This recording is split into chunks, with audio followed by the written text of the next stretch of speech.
This ultra-wide monitor seems to tick quite a few boxes. It's called the Philips Evnia 34M2C6500, which sports a curved 34-inch QD-OLED panel that operates a resolution of 1440p and a refresh rate of 175Hz.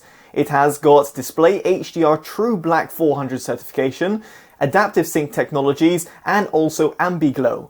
Now, at the time of filming, it can be found for roughly £700 in the UK. Now, in this video, which has been sponsored by Philips monitors, I'll be covering everything you need to know about it so you can make your own informed purchasing decision. Now, to kick things off, I thought I should quickly touch upon connectivity because it's important for you to achieve the maximum refresh rate and resolution. And indeed, if you do want to hit 3440 x 1440p at 175Hz, you'll have to be connected over the singular DisplayPort 1.4 input. This is because the two HDMI 2.0 ports will limit you to 100Hz instead. Worthwhile knowing in case you want to connect this up to a laptop. Now, with that in mind and with the monitor connected over DisplayPort to my RTX 3080, I went ahead and did my tests. And here its input lag clocked in at 0 milliseconds, which is indeed seriously impressive, as you'll be able to see in comparison to some of the other recent monitors that I've tested, but all of them are actually still very good in this department. Indeed, the Philips monitor will be very good for those people who are playing even hardcore competitive games, although I'm not really sure why you do that on a curved 34-inch monitor, but nonetheless it's good to see the monitor's capabilities. Now, it's worth pointing out that this figure was attained with the low input lag mode enabled via the monitor's OSD. I'm not really sure why you'd ever want to have it disabled. However, it is worth mentioning that with adaptive sync technologies enabled, in other words Nvidia G-Sync or AMD FreeSync, the option becomes grayed out. Now, subjectively, I can say that the overall input lag doesn't seem to increase all that much, although there is a slight bit of extra delay in comparison to having the mode enabled and without it being grayed out. Nonetheless, if you're going to be playing casual or even hardcore competitive games with adaptive sync enabled, you'll still find that this monitor does respond extremely well. Now, another impressive trait is the overall response time capabilities of this monitor, and yes, indeed, it is because it has a QD-OLED panel.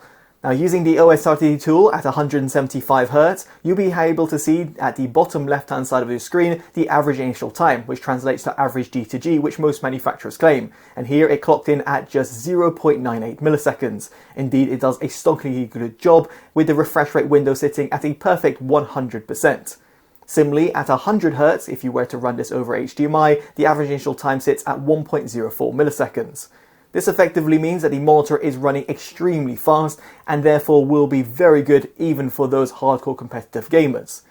Furthermore, given it has got that OLED panel technology, there is no sort of overdrive mode that you have to select, and as such, the visual experience is also similarly impressive.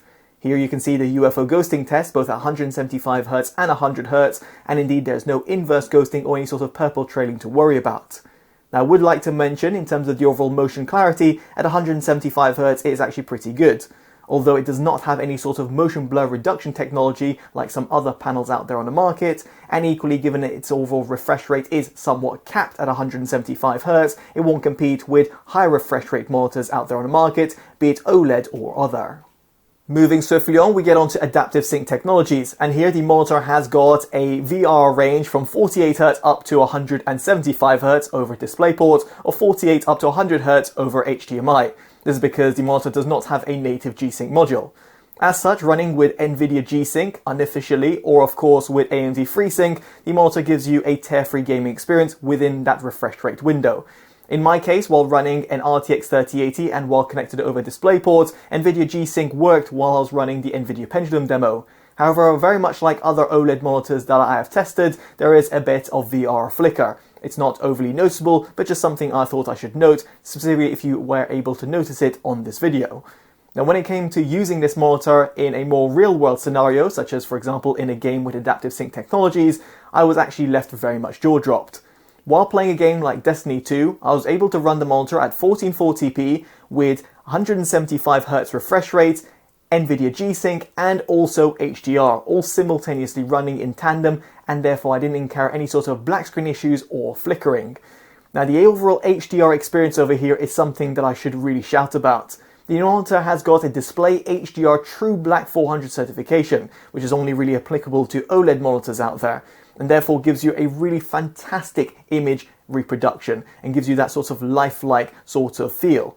Now you can also go on the HDR 1000 Max or indeed one of the other HDR modes, and this will therefore give you a much higher peak brightness at the expense of not getting you as deeper blacks like you'd find on the True Black 400 mode. Nonetheless, no matter which sort of mode you go for, the overall HDR experience is absolutely phenomenal.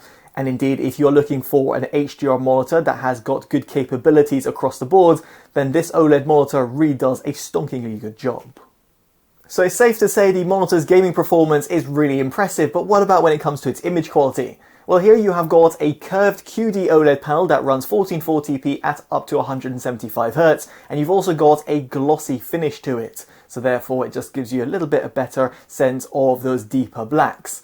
Now, 3D Monitor's OSD, you have got a dedicated sRGB, Adobe RGB, and DCI-P3 color modes, all of which give you full brightness controls, which is very much appreciated. Now, starting off with the sRGB mode, you'll be able to notice that the gamut coverage was clocked in at 97.4%, with the gamut volume sitting at 108.2%. Below you can see how it compares to the standard. The average LTE sits at 1.42 with a maximum at 2.84. Therefore, it can be used for serious image editing work or video grading. As for its tested contrast ratio, it sits at infinity to 1, which is no surprise for an OLED panel, while its measured white point in comparison to the 6504 Kelvin target was clocked in at 5989 Kelvin at 100%. You can also see over here it sits pretty close to the Gamma 2.2 standard. Now, for a wider color gamut, you might want to go on the other modes, and indeed over here via the Adobe RGB mode, you can see that the gamut coverage has been positively affected at 95.2% and the gamut volume at 103.6%. Below you can see how it compares to the Adobe RGB color gamut. As for its average LTE, it sets at 1.19 and a maximum at 2.42, and yet again it can be used for serious image editing work or video grading. Its tested contrast ratio does not change, however its measured white point does slightly shift at 6075 Kelvin at 100%. The same could be said about its gamma curve, where it compares to the 2.2 standard. Now, as for the DCI-P3 color mode, it sits at 97.4% in the gamma coverage and 105.4% in gamma volume. Again, below you can see how it compares to the DCI-P3 color space. The average LTE is 1.83 with a maximum of 5.68, so not as tightly tuned in comparison to the Adobe RGB and sRGB modes. Yet again, the tested contrast ratio does not change, while the measured white point does slightly shift at 6053 Kelvin at 100%.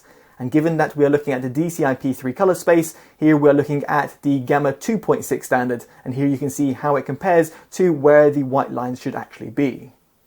Now, aside from color performance, let's talk about the overall brightness figures. And here in HDR, with the HDR 1000 mode selected, I clocked in a peak of 1056 nits. So yes, it does get blindingly bright. If you go on the game, movie or vivid modes, this will go down slightly to 1023 nits. However, the True Black 400 mode, which is the one that I actually prefer, gives you a peak HDR brightness of 479 nits. Now, as for the overall SDR brightness, in the sRGB mode, I found it to go up to 255 nits, while in the Adobe RGB and DCI-P3 modes, this is slightly lower at 240 nits. Therefore, this monitor is actually still plenty bright if you're going to be using it in a bright sunlit room, specifically if you're running it at roughly 90% brightness. As for its minimum brightness, it gets all the way down to 12 nits, which is showing good sort of capabilities and versatility when it comes to its overall brightness range. And as a result, means that if you're going to be using this in a completely pitch black environment, the monitor will still be very much usable. Aside from peak luminance, what about when it comes to brightness uniformity? Well, this is somewhat panel lottery, but you'll be able to see how my tested monitor performed across the board. As for the backlight bleed, well, it's non-existent thanks to the fact that it's using an OLED panel technology, and as such all the pixels can actually be switched off, giving you a completely pitch black image. Furthermore, re-emphasizing the point that you have got a glossy panel as well, which further improves the overall experience. It is worth noting over here that this image was taken in a completely pitch black environment, however my camera compensated for the overall light exposure.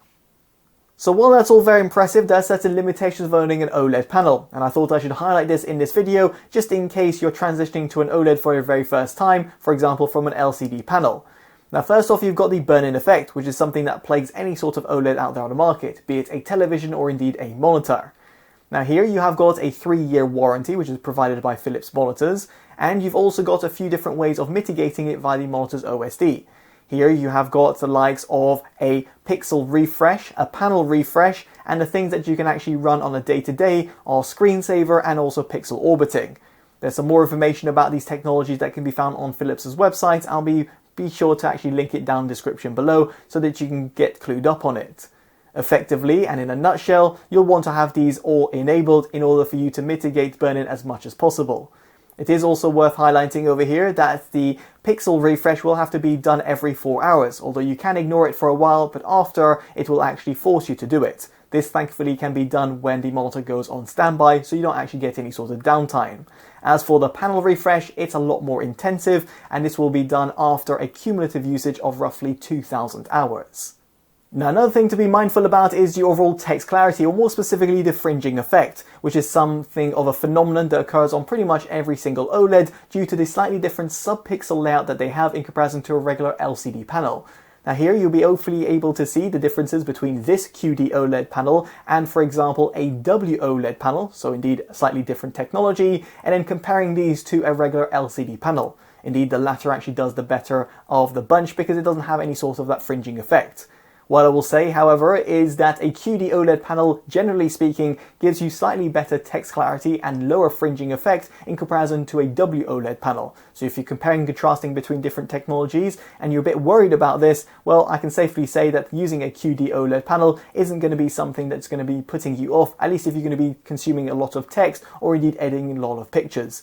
But of course, it is worth noting that the fringing effect is still present if you're comparing it to, for example, a regular LCD monitor. Moving on, let's talk about the overall build quality. And here you've got a three-side borderless design with a relatively thin bottom bezel. The power LED at the front of the monitor can also be disabled via the OSD. Now, the monitor itself has got that 34-inch form factor and a 1800R curvature, which does add an extra bit of immersion, for example, if you're going to be gaming on it. Now, in terms of the stand itself, it's made in part of recycled material, which is always appreciated, and has got a grey kind of finish to it. The stand itself provides you height, swivel and tilt adjustments, therefore giving you good sort of ergonomics. Of course, if you do not want the built-in stand for any given reason, or if you do want to place it, for example, on a multi-arm or a multi-monitor setup, you can replace it with a VESA-compatible stand. Now, at the back of the monitor, you might have noticed these RGB lights, and while I'm not normally fond of them, I actually do rate the Ambiglow technology, because it further extends what you're watching on screen, therefore serving a purpose. It is going to be only bright in a completely pitch black environment, but nonetheless, if that's something that's going to be useful for you, then you can simply customize it or indeed enable it via the monitor's OSD. Of course, if you don't want the Ambiglow technology to be operating whatsoever, you can fully disable it as well. Speaking of which, over here, the OSD can be accessed via a small little joystick button that's found at the back right-hand side of the monitor. Here, the OSD itself is very comprehensively laid out and provides you all the options that you'll require, and yes, including the Ambiglow settings as well.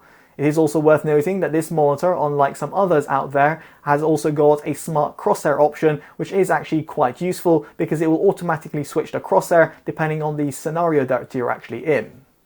Now, as an extension to the hardware-based OSD, you have also got the Evnia Precision Center software, which indeed gives you further degree of customization on the monitor. For example, if you want to visualize the different Ambiglow settings, this is actually very useful. This also gives you controls on the fly, making it a little bit handy in certain scenarios if you do want to adjust certain settings. Elsewhere, I should point out that the monitor has not got any sort of built-in speakers, but rather, if you do want to route audio via the monitor itself, you've got a 3.5mm jack output, which can be handy, for example, if you've got a set of headphones. Aside from this, you've also got two USB Type-A ports. Now, to round off, I would like to point out that I did notice a little bit of a buzzing sound that occurred every single time the monitor was going from an on state to a standby state. Indeed, it was the transition period between these two modes that you could actually hear this small buzzing sound. It's very hard for me to actually record it on video, but you just have to take my word for it. Thankfully, the buzzing sound goes off when you're actually using the monitor, and equally when the monitor itself goes on a fully standby state, or of course when it's fully powered off. So there we have it. Hopefully you've enjoyed my detailed overview of the Philips Evnia 34M2C6500. I'll be curious to know what you make of it down the comment section below. If you have enjoyed this detailed overview, definitely do consider dropping a like, subscribing and hitting that bell notification, all of which would be greatly appreciated. As such, I've been Totally Dubbed, and I'll hopefully see you in the next one. Take care of yourselves, and goodbye.